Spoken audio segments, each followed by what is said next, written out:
Assalamualaikum warahmatullahi wabarakatuh. Perkenalkan, nama saya Riko Putra Ramli, NPM 181000290. Saya mahasiswa Fakultas Hukum dari Universitas Pasundan Bandung angkatan tahun 2018. Pada kesempatan dalam video ini, saya akan memberikan sebuah informasi edukasi menarik mengenai salah satu asuransi yang ada di Indonesia, yakni asuransi komersial. Asuransi hingga saat ini sudah menjadi primadona bagi setiap manusia, karena setiap manusia pun ingin merasa hidupnya terasa nyaman, tentram, aman, damai, sejahtera. Maka dari itu banyak sekali asuransi-asuransi yang ditawarkan, seperti asuransi pendidikan, kesehatan, pekerjaan, kendaraan, dan masih banyak lagi. Latar belakang dalam pembuatan video ini karena saya sebagai mahasiswa Fakultas Hukum untuk menunaikan sebuah kewajiban saya, yakni ujian akhir semester ganjil pada mata kuliah hukum asuransi yang telah dibimbing oleh dosen saya, yakni Ibu Tuti Rastuti SHMH. Oke, sebelum kita membahas inti dari pembahasan dalam video ini mengenai asuransi komersial, saya akan memaparkan terlebih dahulu pendahuluan tentang asuransi komersial yang saya ambil.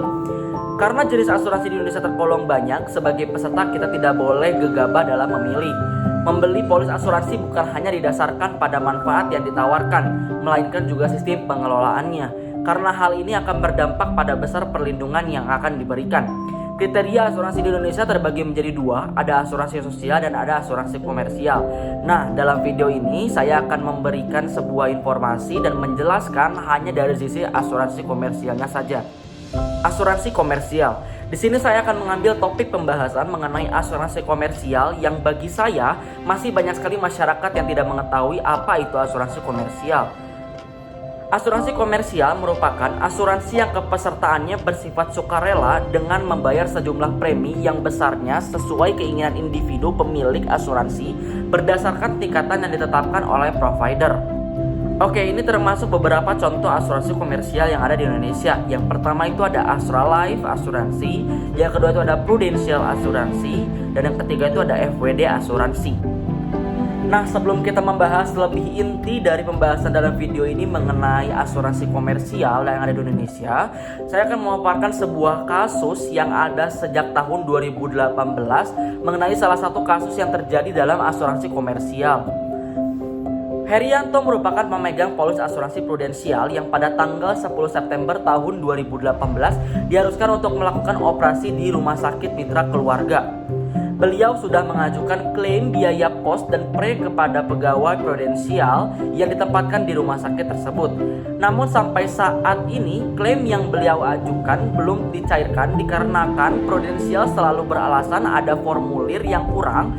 Setelah form klaim, kemudian form kuesioner non-standar tanggal 13 Oktober tahun 2018 dan tanggal 31 Oktober tahun 2018, beliau diminta untuk mengisi form kembali. Yang mengecewakan adalah tidak ada yang menginformasikan kekurangan form tersebut.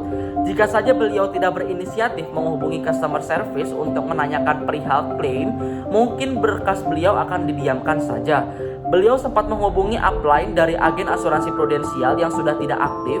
Dijelaskan bahwa asuransi prudensial berbasis keagenan, jadi semua urusan melalui agen. Lalu bagaimana dengan beliau yang agennya sudah non-aktif? Kemanakah beliau harus mendapatkan pelayanan? Sementara upline dengan jabatan yang terlalu tinggi dan memiliki nasabah banyak tidak bisa memberikan pelayanannya. Sekarang beliau sedang mengajukan penutupan sebanyak 6 polis dirinya, istrinya, dan ibunya. Namun kembali beliau harus dihadapkan pada masalah kembali. Ibunya diharuskan memiliki rekening untuk transfer sisa nilai tunai dan tidak dapat dikuasakan, padahal pembayaran semua melalui rekening beliau. Oke, setelah tadi saya memaparkan salah satu kasus asuransi komersial yang ada di Indonesia pada tahun 2018, sekarang kita masuk ke dalam identifikasi masalah. Saya mengambil 3 identifikasi masalah pada kasus tersebut. Yang pertama, apakah aspek hukum yang timbul pada kasus tersebut? Yang kedua, akibat hukum apakah yang ada dalam kasus tersebut? Dan bagaimana peran pemerintah pada kasus tersebut? Dan yang ketiga, upaya hukum apa yang dapat dilakukan agar tidak menimbulkan kerugian pada kedua belah pihak. Oke, sekarang kita masuk ke dalam pembahasan identifikasi masalah yang pertama mengenai aspek hukum apa sih yang timbul dalam kasus tersebut. Sebagaimana telah tertuang dalam pasal 1 ayat 1 Undang-Undang Nomor 40 Tahun 2014 tentang perasuransian, bahwa asuransi merupakan perjanjian antara penanggung dan tertanggung. Dalam kasus, penanggung telah melakukan pembunuhan prestasi karena tidak memenuhi kewajibannya pada pemegang polis atau tertanggung. Pada kasus penanggung yaitu asuransi prudensial yang telah melanggar pasal 31 ayat 1 dan pasal 2 Undang-Undang Nomor 40 Tahun 2014, di mana isinya mengatakan bahwa agen asuransi merupakan perusahaan asuransi wajib perhatian serta cermat pada penasabahnya atau tertanggung, serta harus memberikan informasi selengkap mungkin dengan benar. Penanggung dalam kasus pun telah melanggar pasal 31 ayat 3, ayat 4 dan ayat 5 Undang-Undang Nomor 40 Tahun 2014 mengenai kewajiban agen asuransi maupun perusahaan asuransi haruslah menangani klaim dan keluhan melalui proses yang cepat dan dilarang melakukan sesuatu yang dapat memperlambat penyelesaian ataupun pembayaran klaim. Sekarang kita masuk ke dalam pembahasan identifikasi masalah yang kedua. Akibat hukum apakah yang ada pada kasus tersebut dan bagaimana peran pemerintah pada kasus tersebut? Akibat hukum, karena asuransi merupakan sebuah perjanjian, maka di dalamnya termuat hak dan kewajiban dari para pihak. Dengan adanya hak dan kewajiban tersebut dikenal dengan istilah prestasi atau kontraprestasi. Dalam kasus, penanggung tidak memenuhi kewajibannya untuk memberikan segala informasi dengan lengkap dan jelas secara benar. Jadi menimbulkan ketidaktahuan yang seharusnya menjadi hak dari tertanggung untuk mendapatkan seluruh informasi dengan lengkap dan sejelas mungkin, sehingga di sini tertanggung sebagai nasabah banyak dirugikan. Peran pemerintah. Pemerintah atau otoritas jasa keuangan atau OJK melakukan upaya untuk mendorong kapasitas asuransi dan reasuransi dalam negeri. Dengan adanya perlindungan asuransi diharapkan akan tercipta ketenangan bagi masyarakat dalam menjalankan aktivitas dan mendorong inovasi usaha yang pada akhirnya akan menciptakan kesejahteraan bersama. Otoritas Jasa Keuangan atau OJK berperan aktif dalam mengawasi perusahaan perasuransian.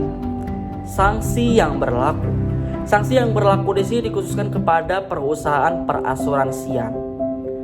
Kenapa? Dapat kita lihat dalam pasal 37 PP nomor 73 tahun 1992 yang menentukan setiap perusahaan perasuransian yang tidak memenuhi ketentuan dalam peraturan pemerintah ini dan peraturan pelaksanaannya tentang perizinan usaha, kesehatan keuangan, penyelenggaraan usaha, penyampaian laporan, pengumuman neraca, dan perhitungan laba rugi atau tentang pemeriksaan langsung dikenakan sanksi peringatan, sanksi pembatasan kegiatan usaha, maupun sanksi pencabutan izin usaha.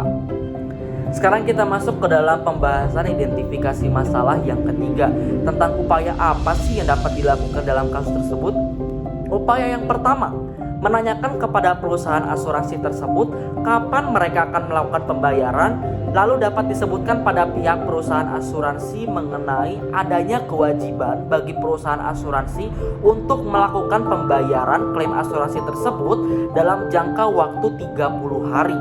Sejak adanya kesepakatan antara tertanggung dan penanggung atau kepastian mengenai jumlah klaim yang harus dibayarkan. Upaya yang kedua, jika kemudian perusahaan asuransi tetap tidak membayarkan klaim asuransi yang telah disetujui tersebut, maka dapat mengajukan gugatan perdata atas dasar wan prestasi pasal 1243 KUH Perdata. Hal ini karena dasar dari asuransi atau pertanggungan adalah perjanjian. Lihat dari pasal 1 angka 1 Undang-Undang Asuransi. Nah, setelah dari awal video saya sudah melakukan perkenalan diri, lalu saya memaparkan bab pendahuluan, mulai dari latar belakang, lalu kenapa saya mengambil materi asuransi komersial, lalu kita masuk ke dalam bab pembahasan di mana kita di situ membahas beberapa identifikasi masalah dari salah satu kasus asuransi komersial yang ada di Indonesia. Lalu kita sekarang masuk ke dalam bab terakhir, yaitu bab penutup, di mana yang terdiri dari kesimpulan dan saran. Kesimpulan dan saran. Kesimpulan, asuransi komersial merupakan asuransi yang didirikan oleh lembaga atau badan keuangan yang kepesertaannya bersifat sukarela.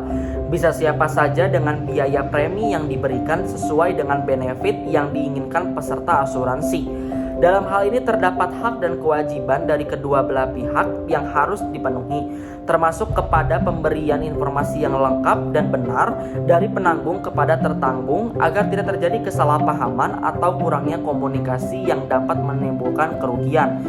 Dasar hukumnya yakni Undang-Undang Nomor 40 Tahun 2014 tentang perasuransian. Saran, Agar tidak terjadi kesalahpahaman maupun kurangnya komunikasi yang dapat menimbulkan kerugian, seharusnya penanggung dapat memenuhi kewajibannya dengan cara memberikan segala informasi yang jelas dan benar pada pemegang polis atau tertanggung. Tertanggung pun juga seharusnya lebih banyak bertanya akan segala hal yang menyangkut polis guna menghindari segala kerugian baik dari pihak tertanggung maupun dari pihak penanggung. Alhamdulillahirrabbilalamin, telah selesai penyampaian materi informasi dari saya mengenai asuransi komersial yang ada di Indonesia.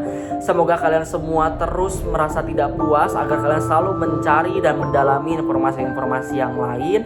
Dan mohon maaf bila ada kesalahan kata dari saya maupun dari penyampaian maupun juga dari isi penyampaian informasi tersebut. Wabillahi taufiq wal hidayah. Wassalamualaikum warahmatullahi wabarakatuh.